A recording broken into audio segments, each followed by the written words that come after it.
Ito, yan. Kinuha natin tong rechargeable rechargeable battery na sasakyan ni Rowan.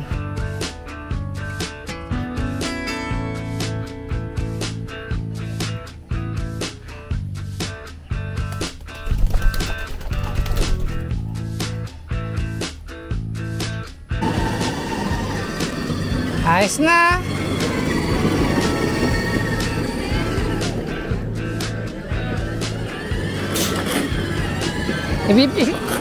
Isasend ko na lang yung link. Ito. Napakain tayo ng ating alagang bato-bato. Ito, tignan natin kung second time natin hand feed. Andito lang pala sila sa bubo. May nag-comment, ring neck dove pala to ang tawag. Okay. So, teka. Bigyan natin ito ng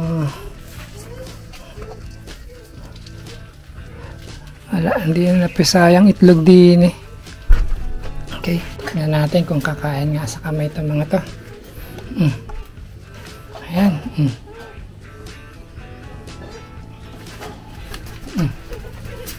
Ayan. Oh.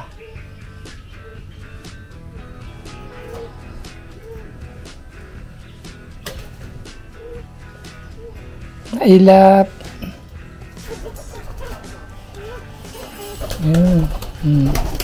Yan. Layo natin konti para tumawid sila. Sige, tawid. Yan.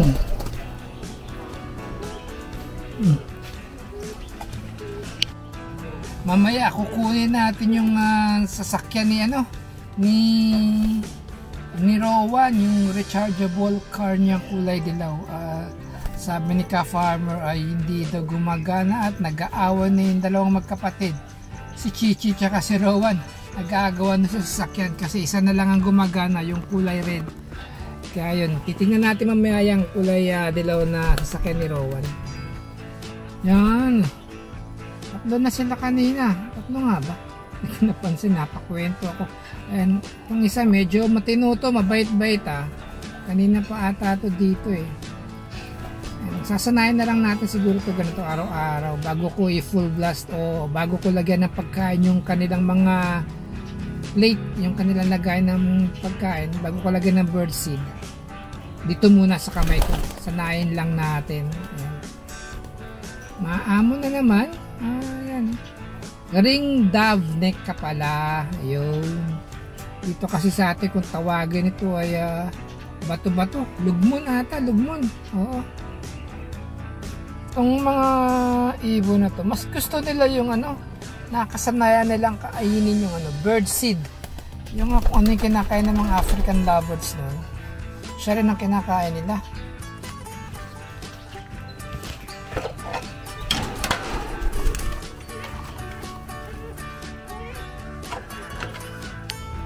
And medyo hindi na sila nag-aalangan gaanong lumapit sa aking kamay.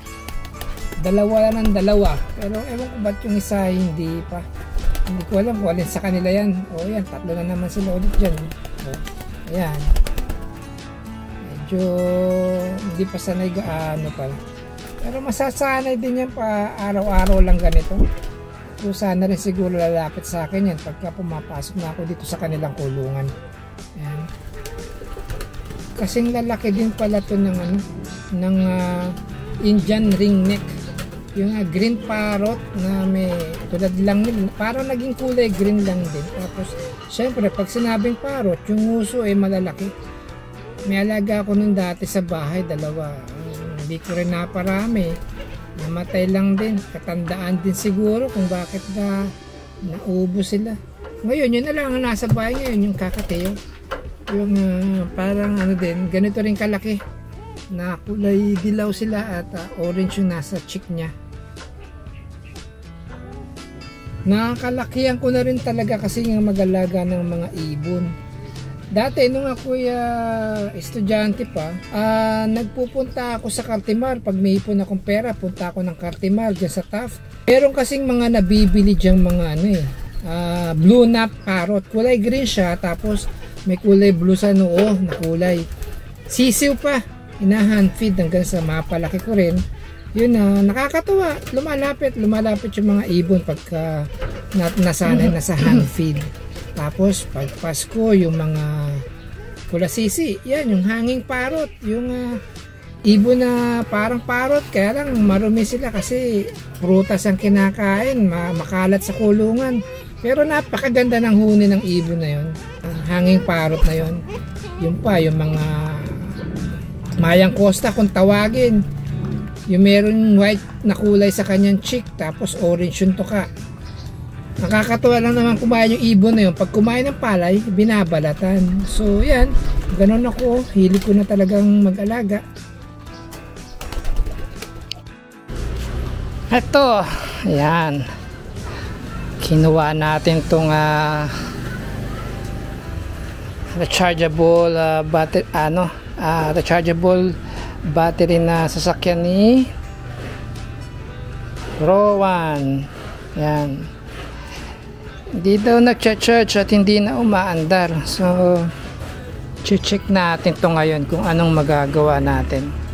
Inuwi ko. Galing dun sa farm. Mahirap gawin kasi dun. Wala tayong gamit. Andito lahat ng ating gamit. Kaya, dito ko siya dinala sa bahay. So, yan. Baba na natin to. Mabigat din pala to. Yung toy na to. Mabigat din. Oh. Siguro tumitimbang din to ng mga 15 kilos. Ay, mabigat nga talaga. Oh. Siya. Ay, bigat. Yan. Pagdating natin dun. Bahay. Parang may sumasayad bawa ka na to. Okay, ito. Pali natin. Mabigat. Ito tayo para medyo ayos natin na maganda. Okay. Dito nag-charge at laging lobat. Tignan natin yan. Ayun. Check muna natin itong kanyang charger kung buo pa. Ito yung kanyang charger at ano bang specs nito? Okay, output 12 volts 1 ampere. Okay, check muna natin kung may voltahe yan. Okay, check natin ang voltahe. Ayun, okay naman. Maluwag nga, meron tayong 15 point something. So okay yan, magandang charging yan. Okay, so ang problema natin ay itong sasakyan. Tignan natin. Exposed pala yung mga motor na ito. Nawala ng cover dapat to. Hindi po pwede ito sa malikabok. So ito. Tignan muna, ito ang kanyang power bank. Ito ba? Power bank ay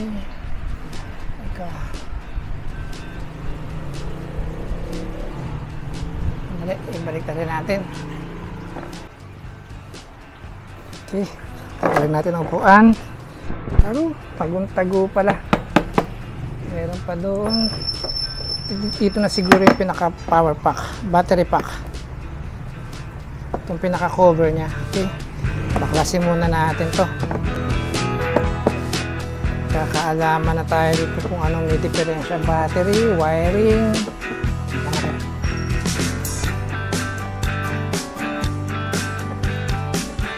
Dito siguro ka. Pari. Dito.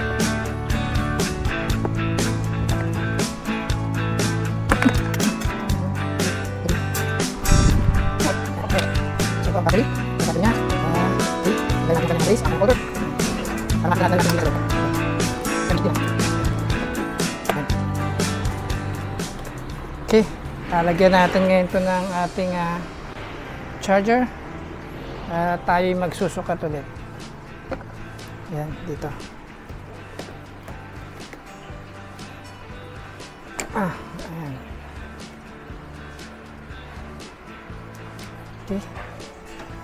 Tignan natin kung mayroong charging input. Ito ang positive. Dumi. Ayun. Ibig sabihin, kumakarga naman siya. Maaaring battery na to. So, or tetest natin ang battery kung may karga. Okay. 8 point something. Mababa nga. Kailangan siguro natin i-charge muna ng i-charge ito. Charge muna natin. Okay, ito ano ba itong trabaho nito? Ito ay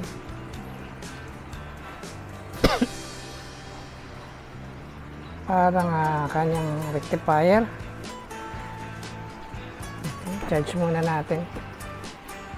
O pwede ko rin i-charge ito ng mabilisan. Wait, tignan natin. Hindi, observe natin na mas maganda na ito ng charger niya. Kung kaya niyang i-charge nga ba ito. Kasi parang liit ng charger niya, tapos ang laki ng baterya. Standby use 2 amperes. Taas. Tapos ang charger natin is 1 ampere lang. Ito ba yung dati niyang charger kaya?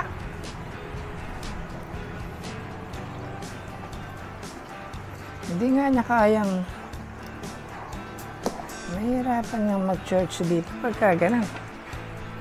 Okay. On. Lobat na lobat. Walang ilaw. Okay, wala. Oh, pwede rin itong matagal nang na-stock. Kailangan lang i-revive siguro ang battery. Matagal nang hindi na-charge. Tingnan natin to kung meron pa to. Ito. Mas mataas ang amperahe nito. Tatry natin i-charge dito.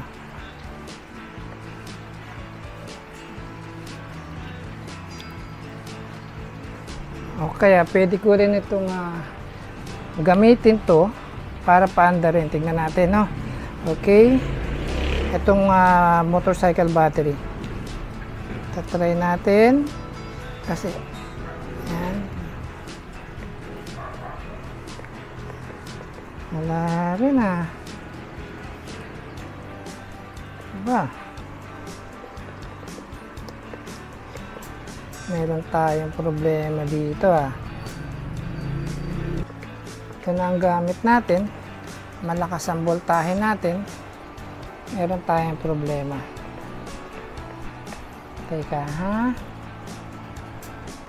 Walang pumapasok na signal dito sa kanyang battery indicator. Wala. Yan, yun. So, ang maaaring diferensya nito kasi may cut-off nga pala to dito. Pag kinat mo yan, hindi under tong mga sasakyan. Itong pero pagka ginanito, yan meron siya Okay, so kailaw na tayo. Ano patay ng ilaw nito? Naka-blink. Biblink. Yan, patay. Ano ba patayin to? Stop. The fox wanted to cross the river. Drive. A fox wanted to cross the river, but he was not sure. Hindi umaandar ang gulong. For him.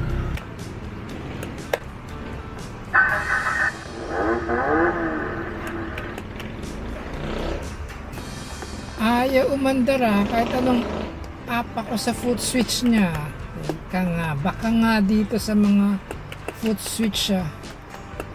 Alamin ko muna kung paano nag-work itong mga foot switch na to. Ano ba ang preno dito? Ano ba ang pag-on ng motor? Check natin yan. Kasi dito sa console niya, merong forward and reverse na pinipindot. So, ibig sabihin, isa dito sa mga inaapakan ay para mag-power ang motor. Tapos yung isa dyan, sigurado preno. Hindi mo po pwedeng dalawa ang power on ng motor para move forward o backward. Sigurado isa dyan preno. So, alamin natin kung paano sistema ng wiring muna nito. Kung hindi ako nagkakamali, sigurado isa dito sa mga inaapakan na to, preno. Ang preno niya ay para mawalan ng supply yung motor at hindi umandar. So, ibig sabihin yung motor niya ay kinakatop ng isa man dyan sa mga foot switch na yan. So, ito, ang nangyari ay drain yung battery, sobra. Tapos nilagyan ko ng motorcycle battery. Ngayon, nagpa-power on na siya. Pag pinower on, yan. Yan, nag-power on battery. Ang problema naman ngayon, pag naka-power na siya, may mga light indicator na. Pagka ina-power up naman, pag inaapakan yung mga switch, ayaw gumana. So, tinest ko yung connection ng wires. Ito, itong blue na to, papunta yan dito sa mga inaapakan na yan.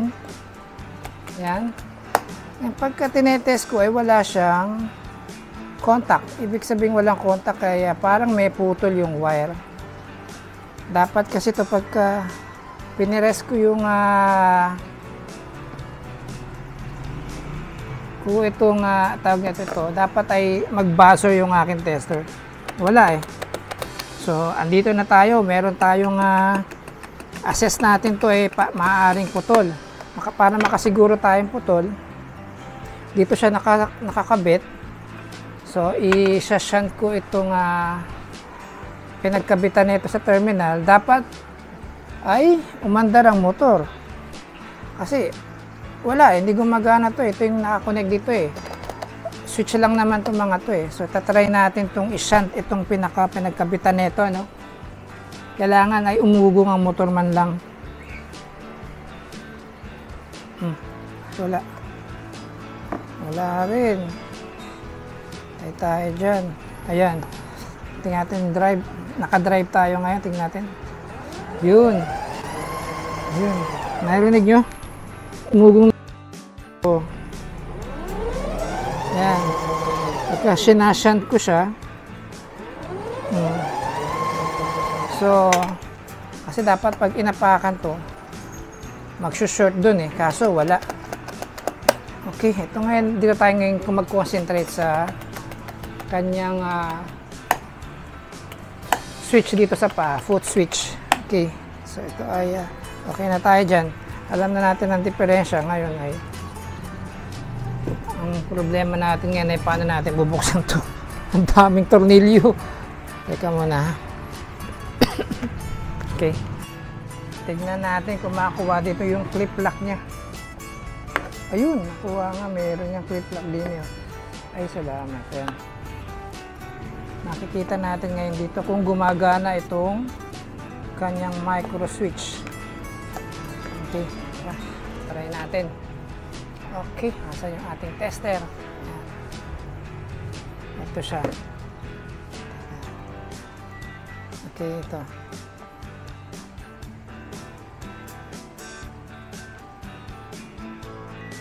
Ayan.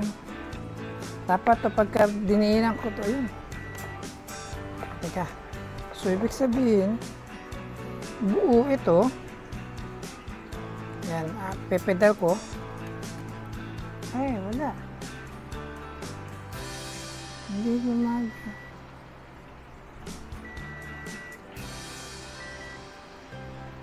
Ba't ganun? Di ata ako.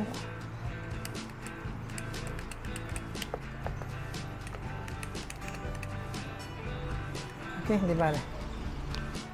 So ngayon, okay na, no? Tinanggal ko yung mga foot pedal. pati foot pedal dito. Naka-series connection pala to. So ito lagi naka-short. Lagi naka-short ito. Pag ito inapakan, mamamatay. Itong preno, ito ang tawag nito, ang silinyador. Kumbaga, yan siya, mandar siya, oh. Naglolo ko kasi yung switch na to. Yan. Tapos pag inapakan to, stop. Yan, preno ito. Ayan, oh. Lilinisin lang natin to. Marumi lang ang contact point kasi, ayan, nawawala-wala. Ayun. So yan, okay, lilinisin lang natin yung contact point nya. Apatakan natin ng syempre yung lacquer thinner. Okay, sige. So okay na to, charge na lang natin itong battery. Test muna natin ulit itong battery natin. At ipo-full charge lang natin, tsaka natin isasara yan pagka DC tayo, DC, AC, DC. Yeah, 8.48. Try natin i-charge muna pa. Matagalan charge. Kabit natin muna to dito. Yan. Dito.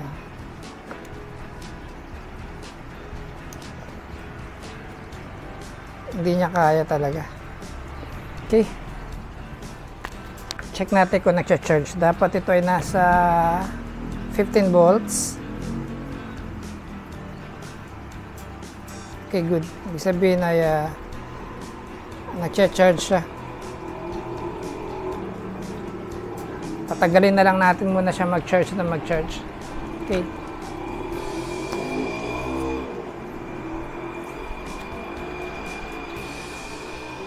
Pisahan muna natin isara dito sa ating pinaka-pedal niya. Baka pagka nakasara na hindi na naman namandar. Ito yung kanyang pinaka ayan, pedal niya, oh. Meron siyang screw kaunti. Maliit dito. Siguro parang humigpit siya, eh. Oh. Ayan. Ayan. Washer. Washer. Okay, ito. Ibabalik na natin, no? At nilagyan ko na muna siya ng temporary battery. Motorcycle battery muna nilagay natin dito, no? Para magamit lang. Kasi yung isang original battery nito ay parang hindi na siya tumatanggap ng battery pa, ng charge pala. Hindi na talaga tumatanggap ng charge.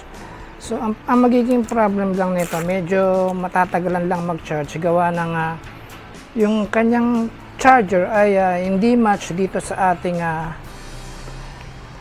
battery. Mas mataas ang amperahe nito kaysa dun sa amperahe ng charger. So, pwede naman, mag-charge siya mabagal. So, habang naghihintay na lang ng battery, pwedeng gamitin to. Yan siya. So, ito, babalik na muna natin. Subukan natin ulit, no? Unplug natin yung charger. Power on natin. Yun. Yung music.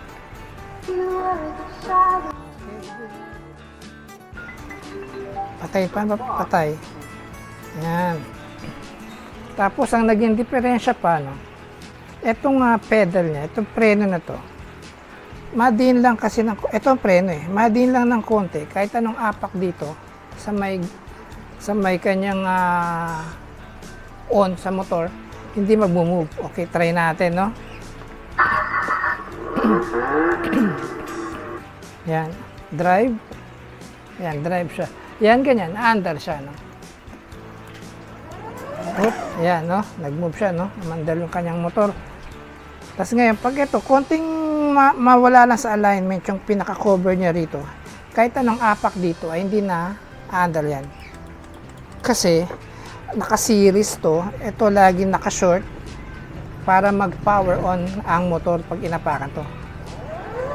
Yan, manda ng motor. Pero pag ito, nawala sa alignment, na-press ng kaunti, kahit pindutin ng pedal dito, hindi. Kahit pindutin yan, hindi andalan. Wala siya. Diba? Pero pagka ito ay nasa tamang alignment. Yan, no? Maandar siya. So, yun ang naging mga diferensya niya. Okay, ganito ang nangyari. Kahit anong charge, hindi nagcha-charge. Ngayon, nilagyan ko ng battery ng motorcycle. Pinaandar ko. Tutunog dito, magpa-power on lang siya. Magpa-power on lang siyang ganyan, pero kahit anong apak dito o iset natin sa drive, kahit anong apak dyan dito sa kanyang, para umandar kasi ito yung inaapakan, right foot, ito ang left foot, ang preno. Ang nangyari nga, inulit ko lang, ano, ang nangyari ay nawala sa alignment tong switch, nakapress ng kaunting-kaunti, kaya kahit apakan to, hindi andar. Yan. Ito kasi yung pinaka-preno. Pagka nakapress ng kaunti ito, walang papasok na kuryente sa motor kahit naapakan itong kanyang pedal. So, yun lang. Ito ang pinaka-preno. Kina-cut off nito ang power ng motor. So, okay. Ganun siya. Okay. Sara natin muna to para magamit na mamaya ni Rowan. Okay. Sting, power on. Wow! Tapos, drive. Ayan. Okay, tayo natin ang headlight. At para bang ilaw nito? Ang ilaw ay...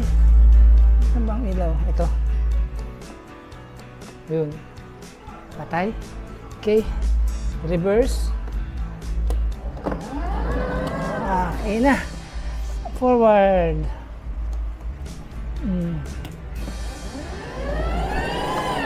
Okay. Atras tayo, atras. Atras. Reverse.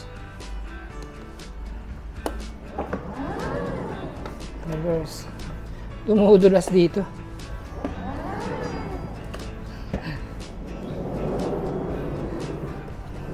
Forward. Ano ba ito? Forward. Okay, good. Tapos, tingnan natin kung magpipreno. Mahirap pa. Preno tayo. Ay. Teka, forward. Yan.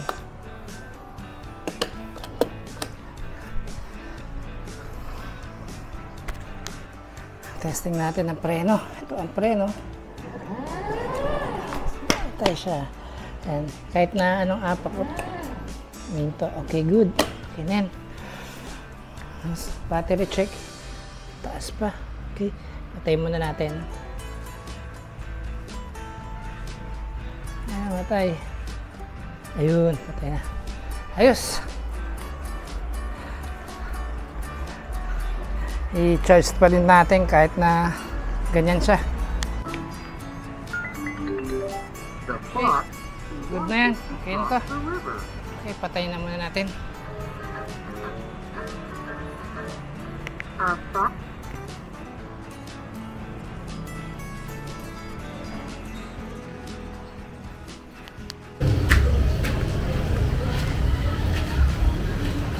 Okay, special delivery kasama si Lola.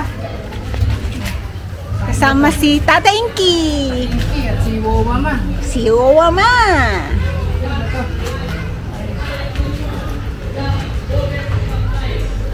Ayusin mo. Ha? Kasi yung doon, ginawa. Di, baliktad. Yung kay Chichi yung isa. Chichi ito, di ba? Hindi. Kay Rowan yan. Saan pa na si Bumblebee? Yeah. Ay, Bumblebee. Bumblebee, small Bumblebee.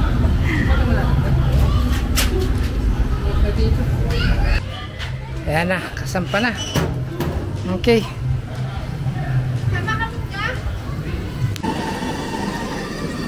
Ayos na.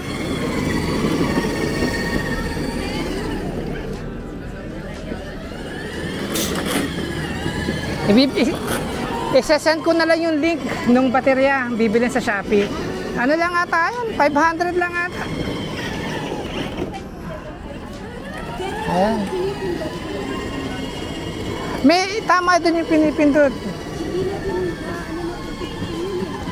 Yung sa ano, push button niya. Sa'yo pala yung car na yung yellow? Akala ko kay Owen yun. Hindi ka pa nag-say thank you sa akin, nagawa na? Hmm? Sino gawa? Ako! Di. Sino? Makis nga muna, makis. Love you. Hay, enting ka eh.